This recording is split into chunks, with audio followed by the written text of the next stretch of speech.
নমস্কার বন্ধুরা, শম্পা বিশ্বাস কিচেনে সবাইকে স্বাগত।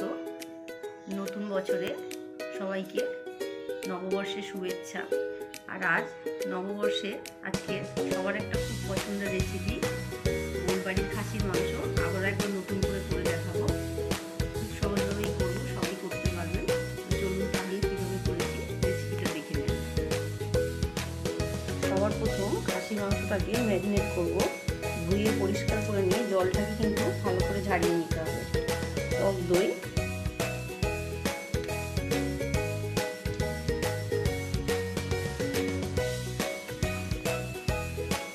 আদা বাটা,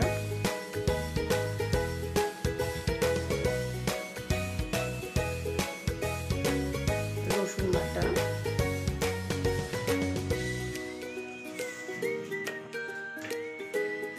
পেঁয়াজ আর 2-4টে কাঁচা লঙ্কা একসাথে বেটে নিয়েছি।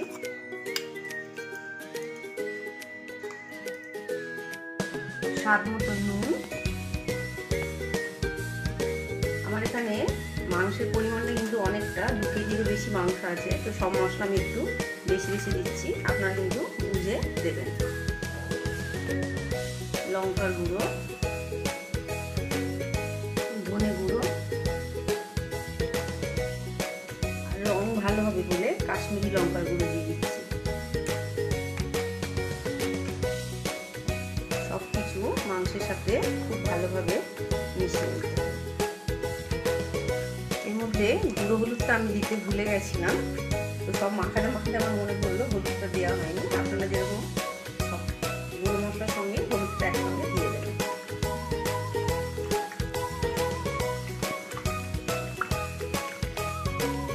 মাংসের সাথে সব মশলা খুব ভালোভাবে মেশানোর পরে এটাকে একটা ঢাকনা দিয়ে 4 থেকে 5 ঘন্টা আমি ফ্রিজে রাখবো। আর আপনারা চাইলে আগের দিন রাত্রিবেলা এটাকে ম্যারিনেট করে রাখতে পারেন, আর সকালবেলা ম্যারিনেট করে সন্ধ্যেবেলাও রান্না করতে পারেন। কিন্তু অবশ্যই এটাকে একটু বেশি সময় ধরে ম্যারিনেট করে কিন্তু রাখতে হবে, তবে রান্নাটা বেশি ভালো হবে। মাংসটাকে আধ ঘন্টা আগে আমি ফ্রিজ থেকে বের করে রেখেছি। রান্নাটা আমি সর্ষের তেলে করব। তেলটা ভালো গরম হয়ে গেলে ফোড়নে তেজপাতা, শুকনো লঙ্কা আর গোটা গরম মশলা দিয়ে দিচ্ছি।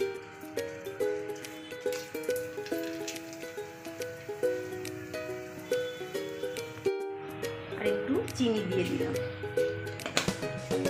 চিনিটা তেলের মধ্যে দিলে কিন্তু রংটা খুব ভালো হবে।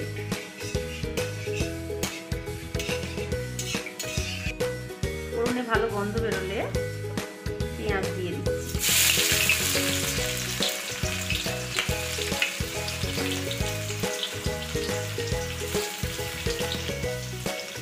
পেঁয়াজ দিয়ে একটু নুন দিয়ে দিচ্ছি, দিয়ে পেঁয়াজটাকে খুব ভালো করে ভেজে নেব। আর মাংসতে নুন দেওয়া আছে, তো পেঁয়াজটা কিন্তু বুঝে নুনটা দিতে হবে। পেঁয়াজটাকে উল্টে পাল্টে কিছুক্ষণ সময় ধরে লাল লাল করে ভেজে নিয়ে এবার এর মধ্যে ম্যারিনেট করা মাংসটা দিয়ে দেব।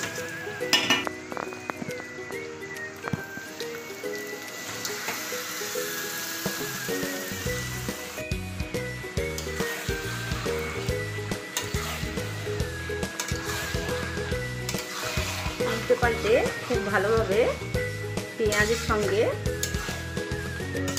মিশিয়ে নিতে হবে।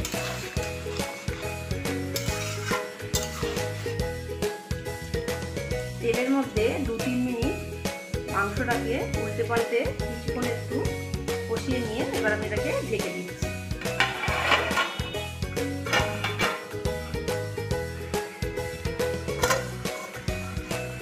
ঢাকনাটা দেওয়ার পরে প্রায় 8 ঘন্টা হয়ে গেছে। মাঝখানে আমি ঢাকনা তুলে আরো 2-3 বার উল্টে পাল্টে দিয়েছিলাম। ঢাকনাটা দিয়ে আমি প্রথমে গ্যাসের আঁচটাকে একটু ধরে দিয়েছিলাম। 1 থেকে 1.5 মিনিট পরে একদম সিম করে দিয়েছিলাম। এটা কিন্তু জলটা পুরো মাংস থেকে ফুটে গেছে।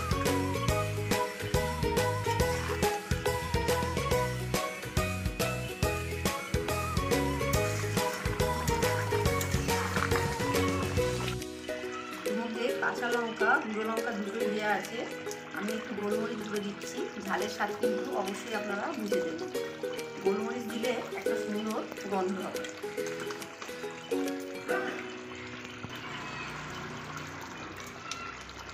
আর একটু সয়া সস দিচ্ছি যাতে রঙটা একটু কালচে হয়। সয়া সসটা দিলে কিন্তু রঙটা সুন্দর হবে।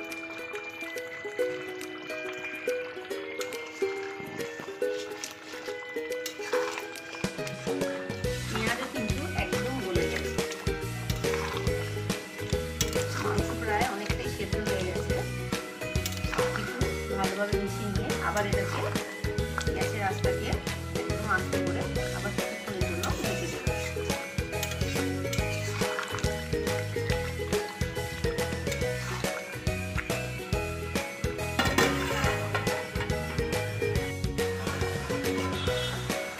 রেখে দেওয়ার পরে আরও প্রায় 2 থেকে 25 মিনিট হয়েছে।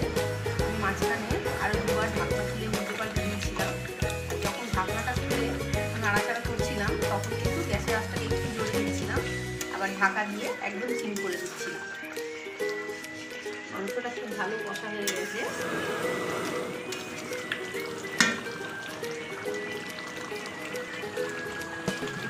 উষ্ণ গরম জল দিচ্ছি।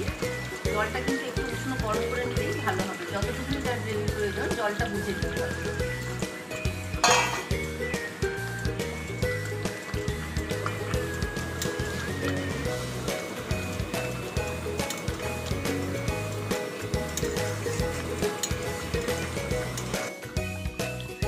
আবারও এটাকে ঢেকে দিই।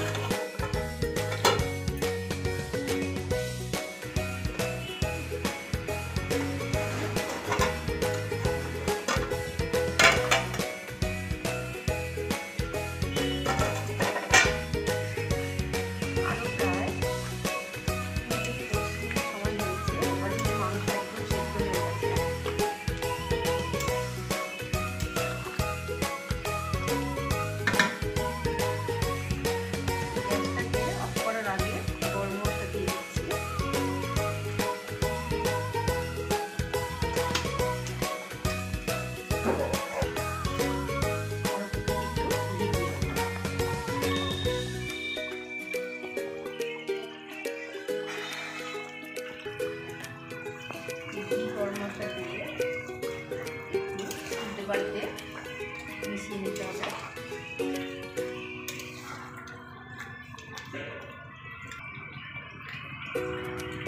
ঢেকে দিয়ে আমি গ্যাসটাকে অফ করে দেবো, দিয়ে এটাকে 5 মিনিট রেস্টে রাখছি। তারপরে আমি মাংসটাকে ফুটে দেখাবো।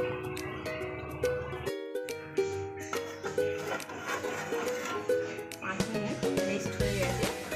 রংটা দেখি কত সুন্দর হয়েছে। গোলবাড়ি কষা খাসির মাংস একদম রেডি।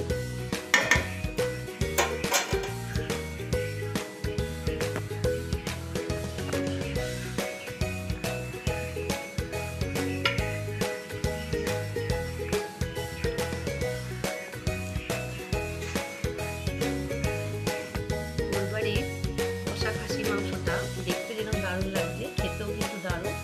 তবে রান্নাটা কিন্তু একটু সময় ধরেই করতে হবে। প্রায় 1.5 ঘন্টা আমার সময় লেগেছে, তবে কিন্তু মাংসটা ভালো নরম হবে। আর আশা করি আমি খুব সহজভাবে করে দেখালাম। ভিডিওটি আপনাদের ভালো লেগেছে। ভালো লেগে থাকলে লাইক ও শেয়ার করুন। আর এখন আমার চ্যানেলটি যারা সাবস্ক্রাইব করেননি অবশ্যই সাবস্ক্রাইব করবেন। সবাই ভালো থাকবেন। নমস্কার।